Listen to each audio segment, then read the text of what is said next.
Hello everyone, আসসালামু আলাইকুম। Welcome back to my channel. তোমরা সবাই কেমন আছো? আমি তো আলহামদুলিল্লাহ খুব একটা ভালো আছি বলতে গেলে। আবার ঠান্ডা লেগে গেছে আমার, শুধু কিছুদিন পরপরই ঘন ঘন ঠান্ডা লেগে যায়। যতই ওষুধ খাই একটু ভালো থাকি, তারপর আবার ঠান্ডা লেগে যায়। তো এদিকে চিয়া সিডের জলটা খেয়ে নিলাম।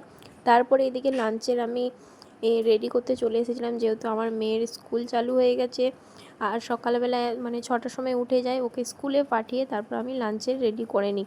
যেহেতু ও স্কুল থেকে এসে স্নান টান করিয়ে ওকে ভাতটা খাওয়াতে হয়। এখনও ব্রেকফাস্ট করিনি, ব্রেকফাস্ট একটু পরে করব।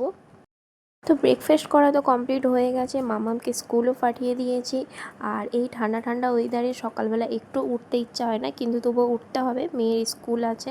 হ্যাঁ, তা ও স্কুল দিয়ে চলে এসেছিলো। স্কুল দিয়ে তাড়াতাড়ি ও মিনিমাম 11টার মধ্যে ও চলে আসে। আর ছোটোটা ঘুমিয়ে থাকে। তারপর বড়োটাকে আমি স্নান টান করিয়ে ভাতটা খাইয়ে দিয়েছিলাম, আর এদিকে ছোটোটাকে তুলছিলাম, যেহেতু অনেকটা বেলা হয়ে গেছিলো।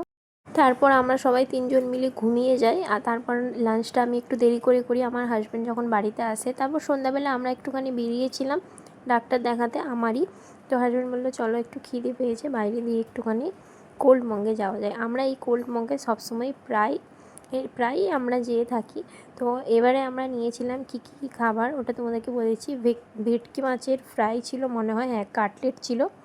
আর এদিকে আমাদের ম্যাগি, কর্ন ম্যাগিটা মানে রেডি করছে দাদাটা। আর লাস্টে ছিল কফি। তো হাজব্যান্ড বলছিল আরও কিছু খেতে, আমি বললাম না, রাত্রেবেলা তাহলে ডিনারটাই করতে পারবো না। অবশ্যই ভিডিওটা ভালো লাগে লাইক কমেন্ট সাবস্ক্রাইব করে এখন বাই বাই, টাটা, আল্লাহ হাফিজ।